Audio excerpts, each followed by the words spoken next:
You're watching Indonesia Now from Jakarta, and our world top stories begins in the Philippines. About 15,000 residents of a shanty town beside Manila's port have lost their homes in a fire that raged overnight before being put out on Wednesday morning, officials said. Fire department officials said 1,000 homes were gutted in the sprawling Parola compound, where several families often share tiny houses running along narrow alleyways. Fire officer Adilberto Cruz said 7 people suffered minor injuries in the fire that broke out Tuesday night, then quickly spread. No fatalities were reported. 3 evacuation centers were opened and food and water were being provided to the 3,000 families who had lost their homes, said a welfare officer. But hours after the blaze was put out, many of the people were still huddled on a nearby road with their belongings, including clothes and even washing machines and electric fans. The fire snarled traffic, blocking delivery trucks going to and from the port. At least 20 people have been confirmed dead and over 40 injured after a suicide bomber blew himself up next to the gate of the Afghan Supreme Court in the capital Kabul on Tuesday. The bomb went off near an entrance to the Supreme Court sometime at 4 p.m., just as many employees were getting off from work. Investigations confirmed the incident to be a suicide terror attack. Head of Criminal Investigations for Kabul police said that most of the wounded and killed were civilians.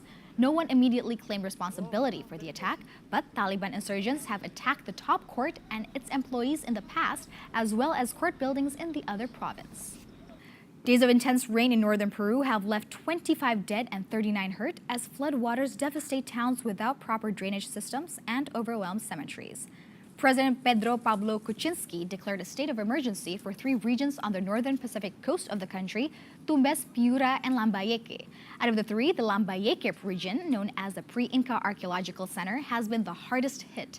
Residents continued to work through knee-high waters Tuesday as they tried to salvage what was left of their belongings.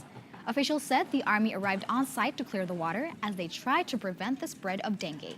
A total of 34,239 people have been affected, according to officials.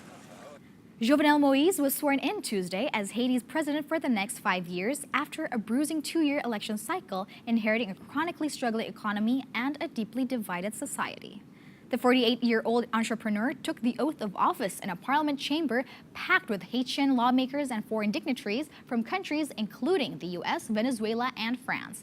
In his inaugural address during the Day of Prayer and Platitudes, Moise gave a rough outline of his government's priorities and pledged to bring real improvements to the economically strapped nation, particularly the long-neglected countryside. He urged unity and promised to strengthen institutions, fight corruption, and bring more investments and jobs to one of the least developed nations in the world.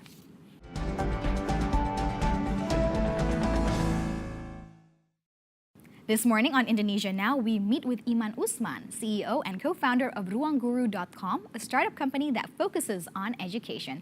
I started our chat by first asking him how he founded Indonesia's future leaders with his friends in college.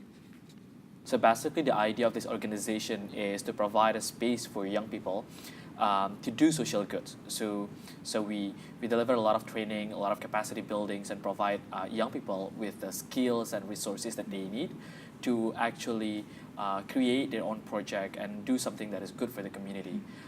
So right now, the organization is still running. I'm just supervising as the board of the organization, but I think since the inception in 2009, we have, I think, reached out to over 100,000 young people through so many different programs across Indonesia. And for all of your works and your activities during the past, you have received many awards, including the Youth Recognition Award from the United Nations in 2011. Tell us more, what does this award mean to you, and what can you deliver to the people, including the youth, especially the youth? I think I'm just so humble and privileged to be recognized and to be acknowledged for the work that I did in the past. And I think the credit goes not only for me, but also for the people that I work with. And I think this awards is a form of testament towards what young people in Indonesia can actually do to the community. And I hope this awards can also inspire more young people to actually do good for the community. Because I mean, like, if you're talking about what young people can do in Indonesia, the paradigm or the perception that many people outside of the country have about it are very limited. And I think these awards will provide more rooms for people, particularly outside of Indonesia, to see what this country can actually do, not only just for, to solve the problems that we have domestically, but also what can we do to solve the global problems that we have right now. What do you think is needed? What kind of breakthrough is needed to improve Indonesia's education and also its culture? I think if you're talking about how can we actually improve the quality of the teachers, we need to basically go back quite a few steps before. It begins from how we recruit teachers, how we educate teachers, how we train teachers, how we provide incentive and monitoring and evaluation to the teachers. So there are so many things that we can do. And another thing that I think also important is the fact that we need more data-driven policies. I think working with the local government have provided me with a lot of exposure of how a lot of government at the local provinces have no overview whatsoever about what is happening in the classrooms, and a lot of policies and programs that are coming from them are mostly random because they don't have baseline, they don't have data to begin with. So I think having the data and being able to optimize and utilize the data will be the key. You are now running this startup company, Ruang Guru, and you have many challenges ahead of you. And you have also visited Silicon Valley last year, the Google Launchpad Accelerator. Can you tell us what did you learn there, and did you implement anything that you have learned, and how so? One of the key learnings that we have is that we have been able to learn and access a lot of resources from truly the best of the best in the field. So we learn about new techniques and user experience designs. We learn about new technology or tools that we can actually apply to improve our products, new marketing strategies. So a lot of different things. But for me personally, I think going to Silicon Valley last year provided me with a chance to step outside for a while from the hecticness that we have here in Indonesia. It provided me with more spaces to see what my company can actually do, in a bigger scale. I've also heard that you're a big fan of Harry Potter. Yeah, that's true. Can you tell us, does the character inspire you in any ways? I learned English because of Harry Potter. I started a company, I started a movement because of Harry Potter. At least, if I try to find a correlation between my fandom to Harry Potter and what I'm doing right now at Ruang Guru is the fact that actually if I try to back a few years ago, I think the first online learning that I actually did was actually a role-playing games of Hogwarts.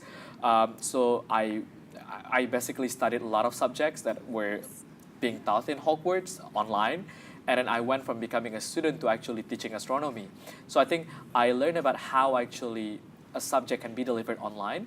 And then even not only just a student, but also how can I actually teach online, which I think inspired me doing Ruang Guru right now. What is your hopes and visions for Indonesia's youth and education?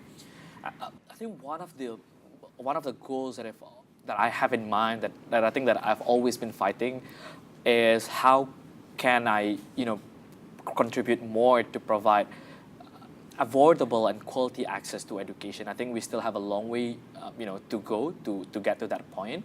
And I think Ruang Guru is just one of the forms of my contribution, and I think there are a lot more coming.